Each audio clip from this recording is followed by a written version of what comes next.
un Word que puse para compartir. Sí, sigue, dale. ¿Se sigue Seguimos viendo? por acá Perfecto. entonces, a ver si... Dale, dale. Bueno, entonces les contaba que preparé un punteo para ir charlando de cosas que un poco de la puesta a punto, ¿no? Lo primero, separamos algunos puntos en los cuales la idea son tareas, por llamarlas tareas o puntos a trabajar antes de navegar, ¿no? El primer punto sería chequear el peso del barco. Bueno, el reglamento tiene un peso mínimo, que es 1140, pero bueno, obviamente esto a través de los años se fue trabajando un montón, cada dueño con su barco fue trabajando un montón, y bueno, la verdad que ya los de punta este, están todos ahí muy cerca del peso mínimo. No es algo que tiene que ser exactamente 1140, pero tiene que ser cercano. Por ejemplo, yo acá me traje para compartir un certificado de medición del Cachafaz, que fue un barco muy bueno y preparado por Nucho. Y a ver, por acá tenía el peso, que es un poquitito más. A ver, a ver. Oh, le perdí el dato del peso. Mástil peso, acá está el peso del mástil, que lo vamos a hablar, es el segundo punto. Y bueno, ahora lo quiero encontrar y no lo encuentro. A ver. Bueno, ok, estaba por acá en el certificado. Acá, a ver, peso, acá. El peso 1140, después 189. 1199. Pero son unos kilitos más, pero estando cerca ya es algo que está bien. Después el segundo punto es controlar el peso del mástil, que de nuevo acá vemos que lo tiene en el mínimo de la clase, que es 19 para el tubo solo, mástil peso sin herrajes, y 9 kilos y medio en la punta en la medición. Bueno, acá no lo tiene medido, pero seguramente está cerca de ese valor. Estas dos cosas son importantes. Es bueno cuando uno compra un barco nuevo medirlo. Obviamente que esto es necesario para la clase, pero yo creo que aparte, como propietario, lo ordena a uno para poder eh, ir chequeando todas las medidas del barco y ver que estén bien. La verdad que la clase tiene muchas medidas que, más allá de que estén en el reglamento, ya están probadas que son las que hacen que el barco camine bien. Por ejemplo, el tercer punto, que también de nuevo está en el reglamento, pero que es un punto que hay que medir, hay que tener en cuenta que en el barco que lo tenemos bien, es la distancia de la roda. Esto conviene que el estadio de prueba esté lo más adelante posible. Eh, Esa distancia mínima, o sea, es mínima porque no puede estar más cerca de la roda que 250 milímetros. Bueno, hay que tener esa distancia, ¿no? O sea, una vez que tenemos ese punto, de ahí vamos para atrás y medimos esta distancia, que es la de la cara de proa del mástil al estadio de proa, ¿no? Y esta es máxima, porque el mástil, digamos, esta distancia podría ser menor, pero esta distancia es buena que sea esta distancia máxima, porque después ahora les preparé unas fotos en ceñida con viento, y con viento acá, a ver, tengo unas fotitos con viento, que el Genoa empieza a descargar mucho sobre la mayor, y aparte el barco, el grumete siempre tiene tendencia a orzar. Entonces, si nosotros tenemos el estadio pro acá bien adelante y el mástil con su distancia máxima hacia atrás, eso genera acá que tengamos una buena separación entre el Genoa y la mayor. Y para mí, bueno, con viento eso se va a notar, que no desborde acá tanto sobre la mayor, ¿no?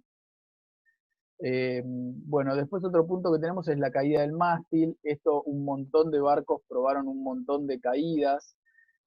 Yo creo que las caídas que más funcionaron en todos los barcos fueron entre 40 y 80 centímetros. En una época habían probado hasta 1 metro, pero yo creo que son todos extremos. Yo creo que la mayoría de los barcos entre 40 y 80 centímetros medido en la botavara. Esto se mide con una driza, con la driza de mayor se baja hasta la botavara y ahí se mide esta distancia, ¿no? Esta distancia va desde la mura de la vela hacia el cabo que nosotros hemos bajado. Obviamente que si uno empieza a probar un barco, yo empezaría a probar en el medio, en 60 centímetros, y después ir probando un poco el equilibrio del barco. Si el barco siempre es un barco que todo el tiempo quiere orzar demasiado y nosotros tenemos que corregirlo con el timón, eso no es muy bueno. Ahí vamos a ver de disminuir la caída, irnos más para los 40. Y si no, al revés, si el barco no orza, irnos más para los 80. Pero yo creo que esto, que la medida va entre 40 y 60 en general, arrancando en 60 y ir probando para cada barco, ¿no? Esto, a su vez, para lograr esto en realidad es un punto que parece como muy sencillo, pero no es tan fácil de lograr. Nosotros primero nos aseguramos de tener el estadio de proa bien, perfecto. Después, ¿qué pasa? Cuando el mástil se va a apoyar en la fogonadura atrás. Si nosotros, por ejemplo, empezamos a aflojar el estadio de proa, el mástil, como tiene dos puntos de apoyo, se apoya en la fogonadura y en la carlinga, esto nos va a obligar que tenemos que tirar la base del mástil para adelante, por ejemplo, si nosotros le queremos dar más caída. Lo que nos va a guiar con esto es que el stay de proa esté templado. Templado es que el mástil tiene que, el peso del mástil cayendo hacia atrás tiene que transmitírselo al stay de proa en la marra, ¿no? Esto es sin popel en la marra. Porque lo que puede pasar es que nosotros aflojemos el stay de proa y el mástil no caiga hacia atrás. Entonces, si eso no sucede, nosotros tenemos que empujar la base del mástil para adelante para que eso suceda. Y si no, viceversa, ¿no? Si queremos tirar para adelante, ¿qué nos va a pasar? Vamos a cazar el stay de proa y el mástil se va a separar hacia proa en la fogonadura. Entonces, para volverlo atrás, tenemos que la base del mástil moverlo para atrás. Después, una vez que tenemos todo eso logrado, tenemos que ir a la tensión de los obenques. ¿Sí? Yo acá se los armé un poco en secuencia, ¿no? Porque controlar el peso del barco es todo un trabajo previo sobre el casco, después hay todo un trabajo sobre el mástil, después la posición del stay de proa, pero eso podría implicar o no cambiar el herraje de proa, o para los que tienen muchos agujeritos, tal vez es simplemente cambiar el stay de proa de un agujerito al otro. Después viene la caída del mástil, que esto, como les expliqué, se trabaja con la base del mástil y el stay de proa. Una vez que tenemos todo eso resuelto, arrancamos con la tensión de los obenques. ¿Sí? Con la tensión de los obenques también hay una secuencia. La primera secuencia es, yo aflojaría todo y después de aflojar todo, me ocuparía de que el mástil esté derecho. ¿Sí? Eso templando los tensores con las manos. ¿Sí? Simplemente sin tensión. Una vez que el mástil lo tenemos derecho, nos empezamos a ocupar en la tensión que tiene que tener cada elemento, ¿no? El primero es la martingala. La martingala en general va muy floja, ¿sí?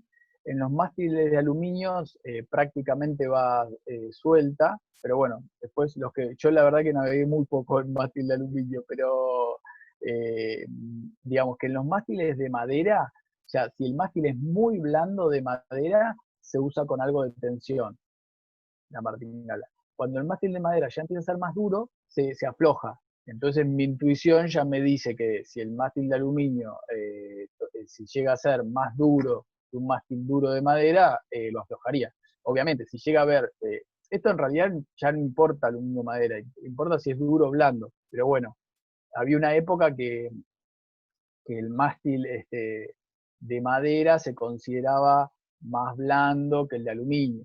Yo mi mástil de madera lo considero casi igual de duro que uno de aluminio, es apenitas menos duro que uno de aluminio, pero bueno. Pero básicamente la martingala, yo con el tiempo siempre la fui probando cada vez más floja y me funcionó bien. Después, por otro lado, acá lo que anoté es que esto también depende del peso de la tripulación. por ejemplo, yo corrí siempre con tripulación liviana, entonces con viento a medida que fui probando a animarme a tener la martingala más floja en el palo de aluminio, de madera, perdón, empecé a sentir que andaba mejor con viento. Y eso yo lo considero que es porque eh, tenía una tripulación liviana y eso permitía que la mayor abra más arriba y que el barco vaya más ligero. Porque acá les preparé una foto, por ejemplo, miren esta foto. Acá la potencia, que ya lo vamos a ver más adelante, el primer parámetro de potencia es la escora. Y fíjense que acá la escora ya está un poco excedida, ya está el agua queriendo entrar en el botazo, que ya nadie tiene botazo, ¿no? No sé si alguien tiene un botazo, pero bueno. Eh, digamos que en cambio ven acá una foto en la que la escora esté más controlada, vamos a tener más el agua ahí por la mitad de la banda, ¿no? Yo creo que acá sería ideal tener el agua acá por la mitad de la banda. Pero bueno, después hay cosas más dinámicas, ahora vamos a ver, porque todo esto que estamos viendo ahora es más fijo, después hay cosas más dinámicas que vos haces en el barco a cada momento, que es, ¿no? Traveler, tensión de Popendi y cota de mayo. Los saltos van apenas tensos, acá escribí apenas tensos. ¿Por qué? Porque le puse, bueno, no sé, depende de la experiencia de lo que navegó cada uno, habría que usar un tensiómetro. Usando un tensiómetro igual se usan tensiones muy bajas.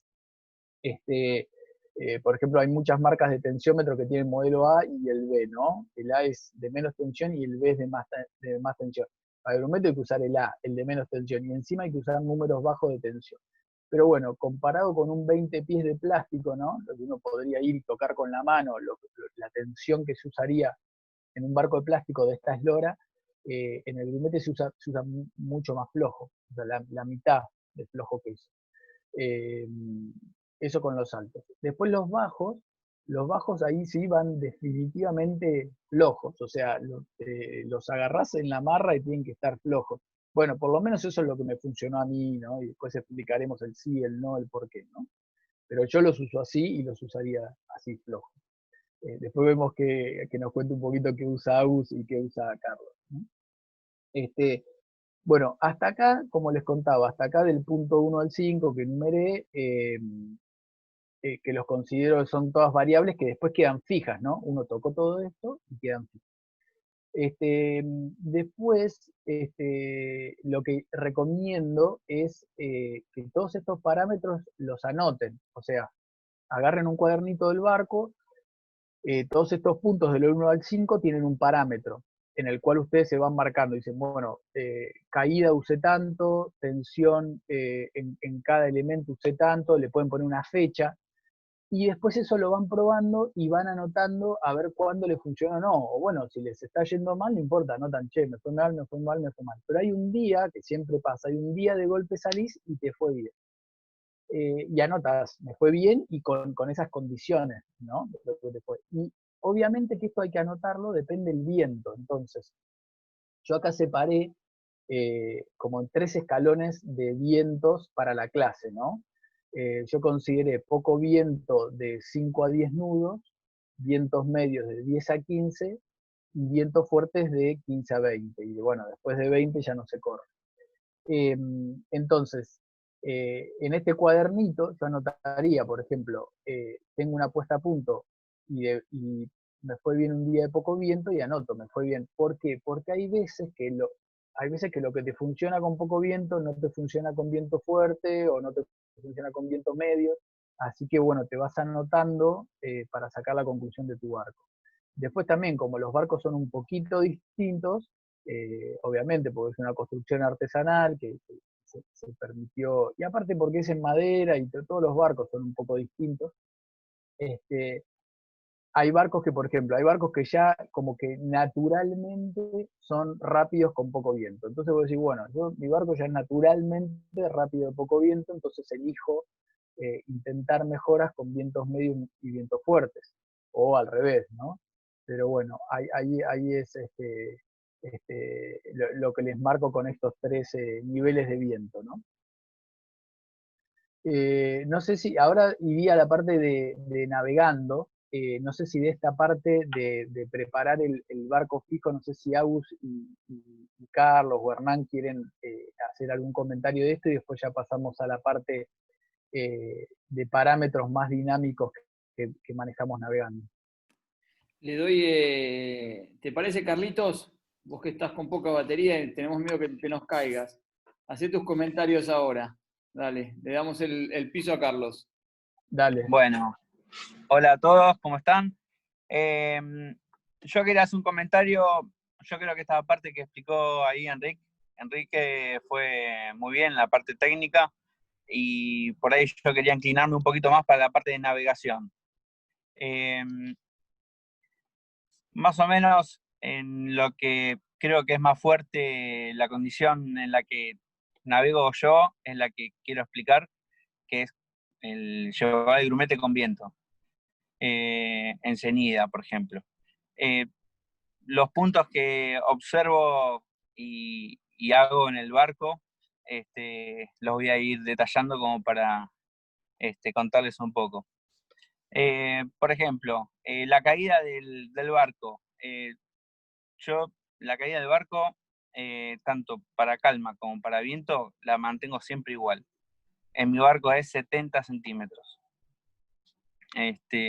Lo que mantengo también, la tensión de obenques altos, igual también, tanto para calma como para viento.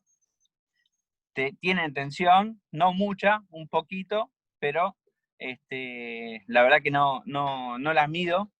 Ya uno la maneja ahí medio de memoria la tensión, pero de flojo a un poco tenso, ¿no? Ahí con lo justo. Y los bajos, sí, los bajos los voy regulando en función al viento. Con calma los dejo bien flojos, bastante, y con viento los apoyo apenas.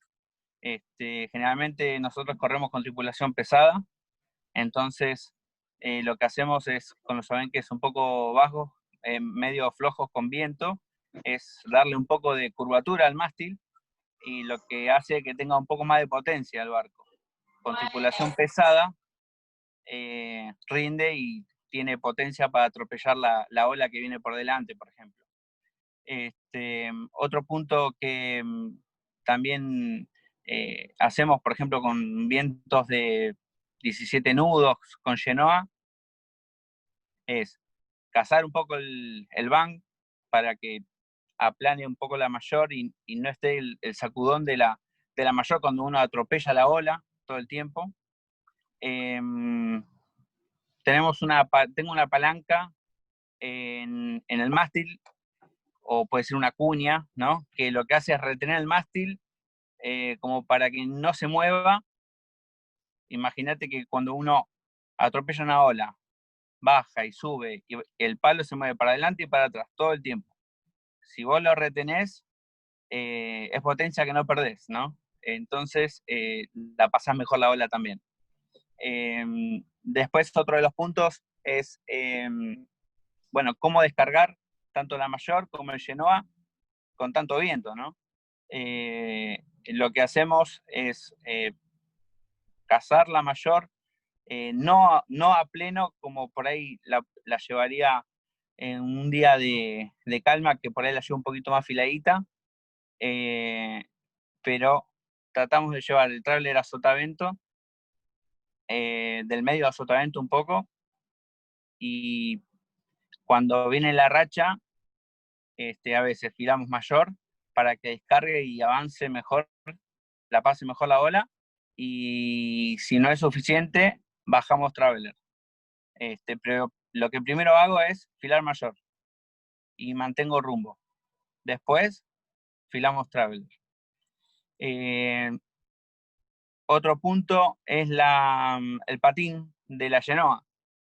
Con vientos fuertes, ¿qué hacemos? Aplanamos la mayor abajo, la Genoa abajo, prácticamente que toque los obenques, y arriba que nos descargue, quede abierto de la distancia de lo que es la vela a lo que es la cruceta, y por lo menos unos 15 centímetros para que descargue bien, ¿no?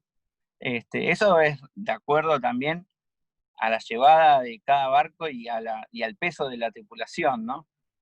Si ves que la venís llevando y lo bancás, bueno, podés ir jugando con el patín de Genoa, darle un poquito más de potencia hasta que te lo permita, ¿no? Después, ¿qué otro Acá punto? Bueno, largada todos con Foque y el Ajax con Genoa. claro, generalmente. Bueno, otro punto importante es el popel, ¿no? El popel con viento hay que llevarlo cazado.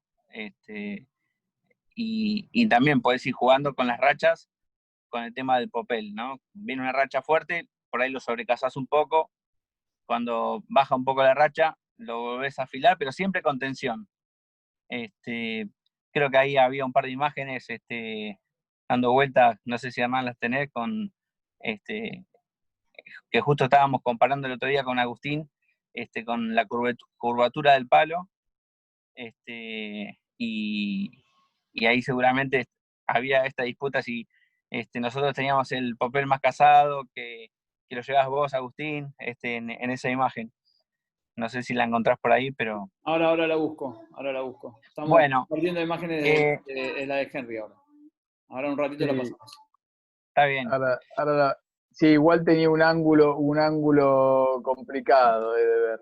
Sí, también, ¿verdad? Era medio difícil de ver, pero bueno, sí, pero está bien lo que vos decís. O sea, se fijaban igual ese punto, sí. A ver cómo era la tensión de Popel con la curvatura del mástil, ¿no? Claro. Después, no sé, otro punto a destacar es la tripulación tiene que estar motivada al 100%, tienen que estar bien colgados afuera, todos con viento, el timonel también, lo que más se pueda y a bancarla, ¿no? Todo eso es graditos que vas ganando de a poco en la ceñida. ¿Qué más? Bueno, después ahí de lo que es popa, por ahí Agustín puede ampliar un poco más con viento, que él en popa la tiene muy clara. No sé, Agustín, si querés ahí ampliar. Sí, igual si quieren, volvemos un poquito a seguir ahora acá los parámetros para ir tocando y Sigamos con ahí eso. después que Agus nos hable de la popa. Perfecto. Sí, Dale. igual a mí me gustaría aclarar algunas cosas, porque en realidad escuchándolo a Carly, en realidad yo lo llevo muy distinto el barco, entonces... Dale, pero hablate de lo que habló Carlos, claro, hablate de por la ahí ceñida. está bueno.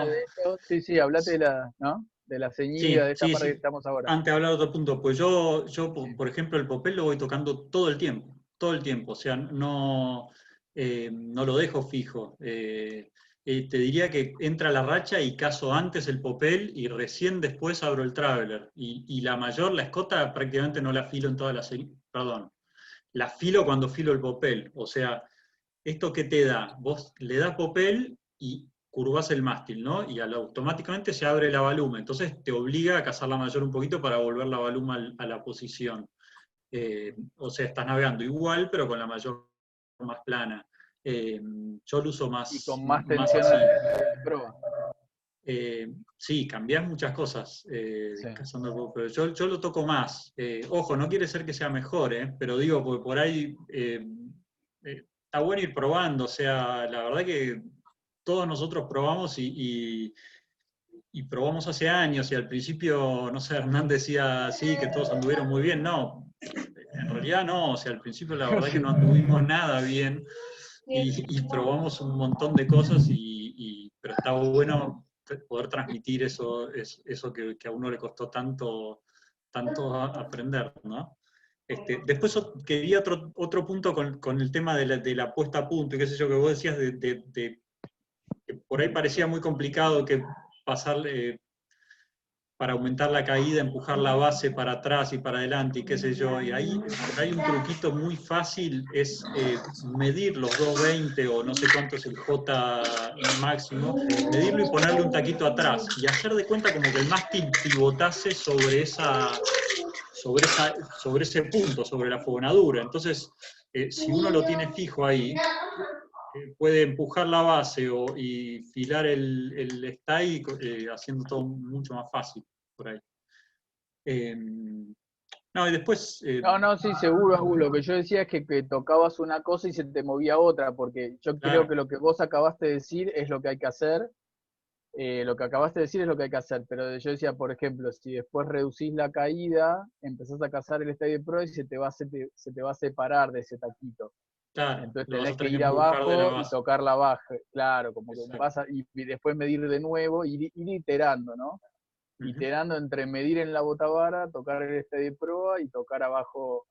Pero lo que vos decís está bien porque ahí te sacás una variable, decís que apoya ahí al máximo y Claro, porque eso siempre va a convenir tenerlo en el máximo. Entonces, eso no es una variable. Eso va siempre en el máximo. No sé si había quedado claro. no, está Este, perfecto lo que decís. no, no, y si no, seguí Henry y yo cualquier cosa voy. Dale, seguimos con el punteo y hacemos otra pausa así para seguir hablando. Dale. Ahora nos metemos en, bueno, lo que estuvimos hablando. Sí, yo acá la escota de mayor, o sea, hasta ahora veníamos en el orden de este Word de lo que hacíamos antes de navegar, ahora ya nos metimos en navegar. Bueno, ahí Carlos ya nos estuvo contando un poco lo que él hace con viento, que lo hace muy bien. Y bueno, Agus ahí nos contó que él hacía algunas cosas distintas. Y ahora veníamos acá, la escota de mayor. Bueno, yo acá comentaba que la escota de mayor es muy importante en el grumete, porque la vela es muy grande. Y de hecho, los chicos recién contaron dos trimados diferentes que ellos usan, pero los dos sobran la escota de mayor. O sea, Carlos habló que toca la escota de mayor ante una racha o algo que quiere modificar en viento, y Agus toca el popel. Pero lo que hablábamos, los dos controles van a cambiar en definitiva la tensión en la baluma de la mayor, porque la escota de la mayor, si yo filo abro la baluma de la mayor, y si yo caso el popel, abro la baluma de la mayor. Después hay otros efectos más, pero uno de los más grandes es ese, para el grumete. Bueno, después esto es medio básico de siempre, de que el cataviento superior tiene que ir para arriba de la botavara, pero bueno, acá lo que escribía yo y les comentaba es que el cataviento, como regla general, el superior tiene que siempre volar. Esto parece medio genérico, pero no es tan así. Hay barcos como el J-24 que, como tiene una mayor chica y el plano bélico desbalanceado, la J mayor va recontra casada, recontra cerrada la baluma, y ese cataviento, no sé, pero medio al límite de cerrarse, ¿no? En el grumete creo que hay ocasiones en que yo creo que en el grumete ese cataviento siempre tiene que estar volando, y después uno puede elegir alguna condición de poca ola y que uno quiere orzar mucho, en el cual lo puede cazar más y hace que ese cataviento se esconda, pero creo que son que uno tiene que elegirlo, ¿no? Y después uno puede, sí, filar un poquito de escota de mayor si está con el barco medio trabado, medio que no sale para adelante, ¿no? O con ola o con mucho viento. Después, bueno, la posición bueno, la tensión de la escota de mayor, a su vez, como la puesta a punto que yo uso, que ahora hablaremos con Carlos y con Agus, pero yo creería que la mayoría hace eso, como la puesta a punto es tener el popel totalmente flojo en vientos, en poco viento y vientos medios, y termina siendo muchos días de regata. La escota de mayor pasa a ser un poco de popel, o sea, si yo caso más escota de mayor, le doy más tensión al Steady Pro, y si yo filo escota de mayor, y entonces la escota de mayor en poco viento y vientos medios termina influyendo en la forma de las dos velas, entonces se vuelve muy importante. Después la posición del patín de Genoa, la posición también de referencia que uso es ponerlo pro a popa de tal manera que cuando cazo la vela y cuando la vela abajo apenas tocó el obenque, arriba en la cruceta, la distancia entre la punta de la cruceta y la vela esté entre 25 y 115 milímetros, ¿no? Esto para pasarlo más a datos cuando uno está navegando, 115 milímetros se tiene que imaginar que un puño, que es la medida de un puño, ¿no? que tiene que entrar ahí, entre la punta de la cruceta y la vela. Ese sería como el punto más abierto, y después el punto más cerrado es 25 milímetros, que bueno, es 1 o 2 dedos, ¿no? La verdad que si arriba ya toca la cruceta, diría que es un límite ya muy cerrado del Genoa. Puede ser que con eso orcemos más, pero corremos riesgo de perder mucha velocidad y derramar mucho viento sobre la mayor, que bueno, si es calma o poco viento no es importante, pero bueno, a medida que tenemos más viento es más importante. De hecho, esta distancia, por más que uno a veces la quiere controlar con muy poco viento, es como que ya el peso de la vela cae contra la cruceta. Así que bueno, ahí es medio inmanejable, ¿no? Después tenemos la tensión de la escota del Genoa.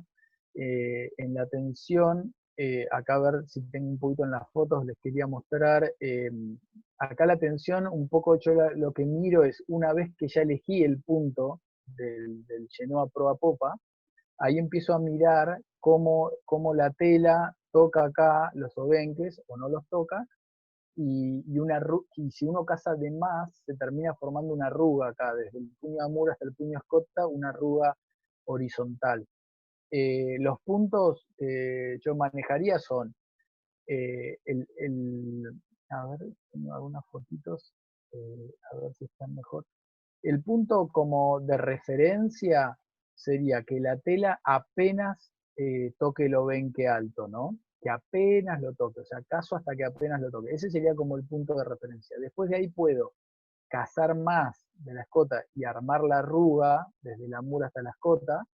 Eso ya es más marginal, lo puedo usar o en un momento que quiero orzar más, o si está totalmente plano y quiero orzar más, pero viste, lo elegiría, sería como algo más raro. Y a su vez también puedo filar un poquito más, que se separe 1, 2, 3 centímetros, que también estaría perdiendo ángulo de ceñida, pero también lo puedo usar en algún momento que quiero derivar un poco, o que hay ola y quiero pasar más la ola.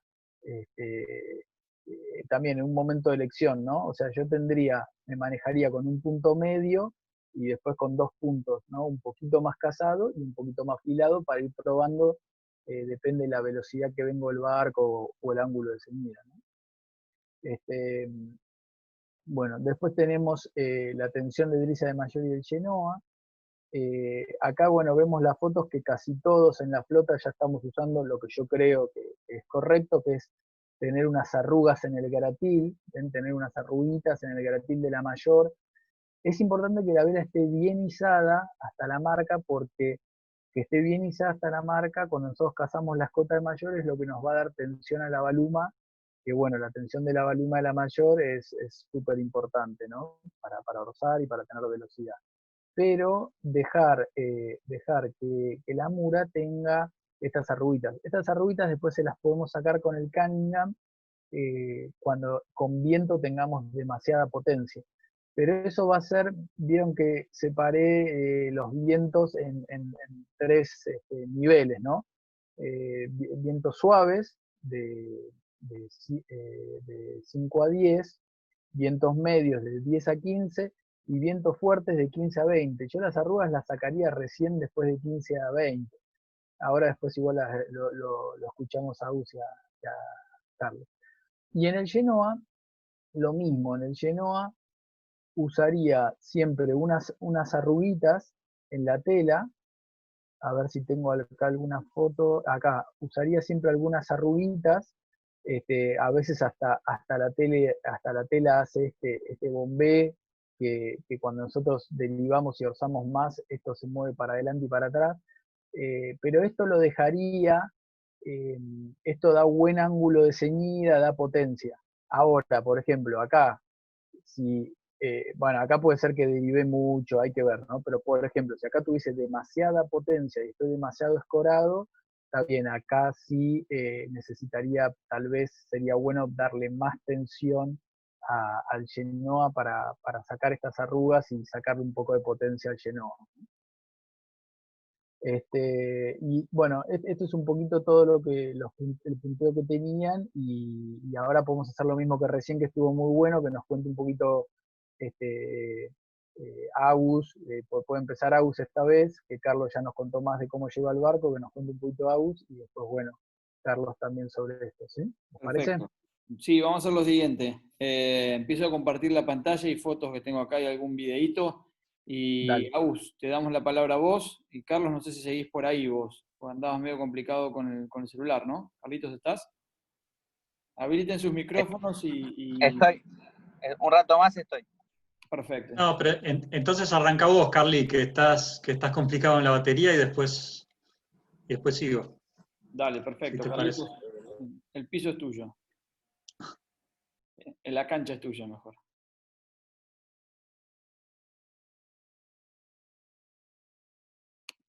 ¿Estás escuchando, Carlos? Sí, ahí estoy. Está en mute. ¿Vas a subir una imagen? Ahora te paso unas imágenes, sí. Pero puedes empezar a hablar o opinar un poco sobre lo que dijo Enrique. Y ahí ya veo una pregunta específica que pusieron. Ya se las voy comentando. La de Hernán, que decía cuál era la explicación de los obenques flojos respecto a otros barcos, por ejemplo, de plástico. Si con calma deberían bailar los obenques, entonces yo coincido, yo digo que sí, los obenques tienen que bailar en calma. Yo creo que, mira, yo creo dos cositas les digo sobre eso, ¿no? Una es que si cuando vos tensionás los obenques, ¿sí? El barco, o sea, el mástil está empujando para abajo y los obenques para arriba, ¿sí? Si el barco tuviese una rigidez infinita, o sea, sería indeformable, vos le podrías dar, lo que le darías es la tensión de la carga de trabajo